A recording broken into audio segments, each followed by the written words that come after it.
Despite a government ban, China has re-emerged as a crypto mining hub. So what's going on? Welcome to the Daily Forkast May 23rd, 2022. I'm Megha Chaddah of Forkast, covering all things blockchain. The Bitcoin hash rate in China plummeted after an intensive crackdown began in the summer of 2021. But it surged right up again in September despite a blanket ban on crypto mining. We'll take a look at that plus a whole lot more coming up. Let's get you up to speed from Asia to the world. Join thousands of NFT traders who already start their day on CryptoSlam. Let's kick off with some answers from Kwon. The Terra Labs co-founder took to Twitter to answer pressing questions over the closure of the company's offices in Seoul and Busan. The closure followed a shareholders' meeting on April 30th, with some speculating that Kwon foresaw the collapse of Luna and UST as the crash came just days later. However, Kwon responded by saying the timing was coincidental, as the move was a long-planned personal decision and that he is currently located in Singapore. Kwon went on to say that the company has paid its taxes in full and that it has no outstanding liabilities in South Korea. The country's National Tax Service collected around 50 billion Korean won, or about $39 million after a special investigation on Terra Labs last year, which Kwon said was an industry-wide audit. The Terra CEO also claimed that the South Korean government charged crypto businesses millions to offset coronavirus-related spending. The Seoul Southern District Prosecutor Office is reportedly reviewing Kwon and potential tax evasion charges in relation to a lawsuit filed by Luna investors against Kwon. Meanwhile, the world's largest stablecoin USDT is suffering in the wake of the Terra fiasco. Tether, the operator of USDT, has seen $10 billion of its market capitalization shaved off since Terra USD's UST collapse earlier this month. Data from CoinGecko shows that USDT's market capitalization was at $73.35 billion Monday morning Asia time, following an all-time high of $84.15 billion on May 12th. Tether's redemption program allows users to trade in USDT for fiat currency, which results in the collateralized stablecoin dropping in total market value. In its latest attestation report, Tether said the commercial paper in its reserves decreased by 17% in the first quarter this year compared to the previous quarter. You can find those stories and a whole lot more at Forkast.News. Meanwhile, over in China, despite the crypto mining ban, a new study said the country has re-emerged as a major mining hub. And in this exclusive report, Forkast Timmy Shen spoke to a Chinese miner who is still secretly mining, as well as a mining rig repair company executive, to find out what's really going on. Despite China's 2021 blanket ban on crypto mining, multiple sources have told Forkast that Chinese crypto miners have gone underground and continue mining in the dark. One of them is Li, not his real name, who admitted to having over 20 mining machines scattered in 5 rural locations across China. Speaking to Forkast, Li shared that he had set up a mining company with a few partners way before the ban on mining Bitcoin was put in place. But when the country started to crack down on the sector last year, his team moved all of the company's machines to the US and Canada.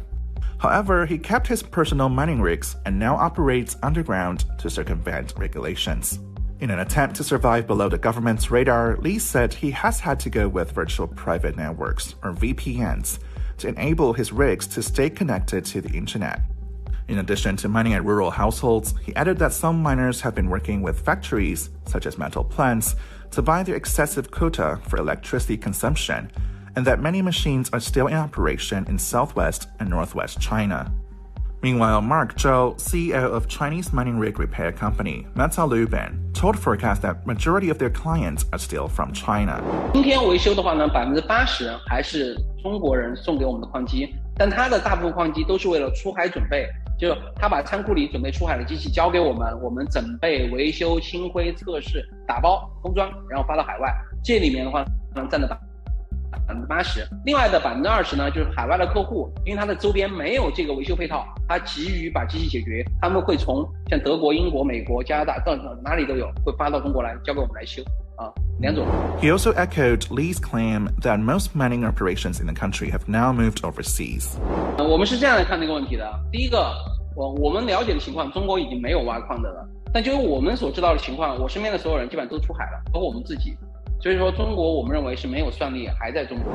Joe added that miners relocating to North America would prefer new and higher-end machines, while those going to Central Asian nations such as Uzbekistan and Kazakhstan would prefer second-hand rigs. As for Lee, he said it's unlikely for all his rigs to get busted, but if worst comes to worst, then he will just stop his personal operation. For Forkast, I'm Timmy Shan.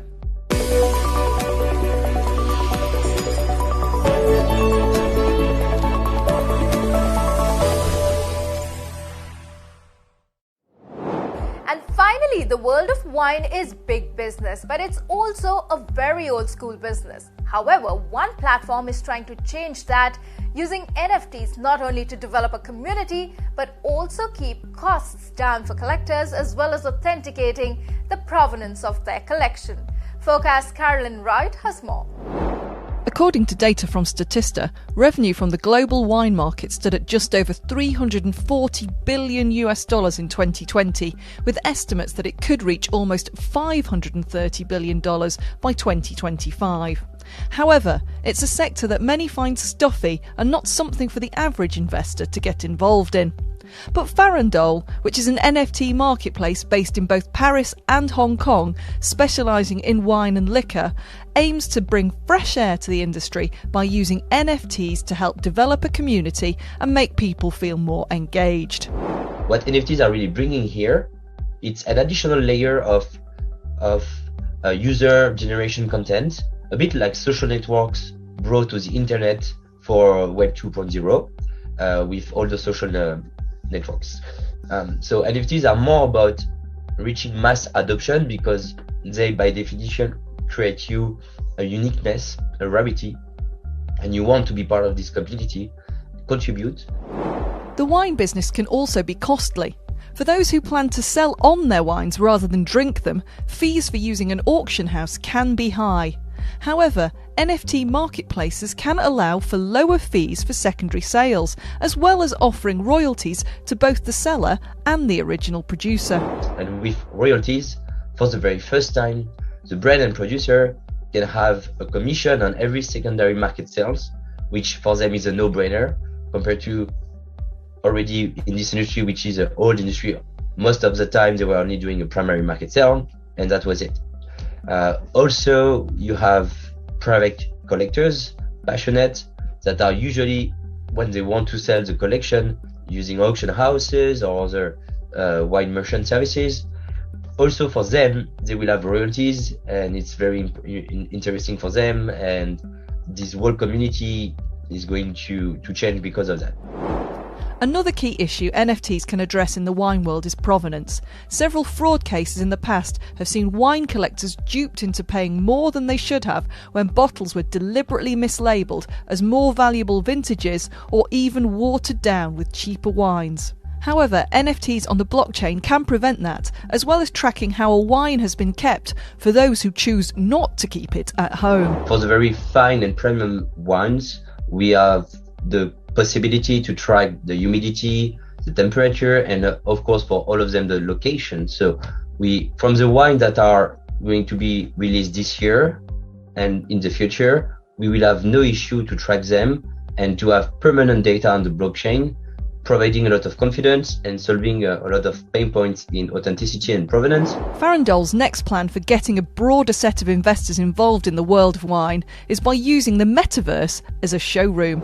Our first Metaverse showroom will be on Decentraland, which is one of the first commerce in the Metaverse world.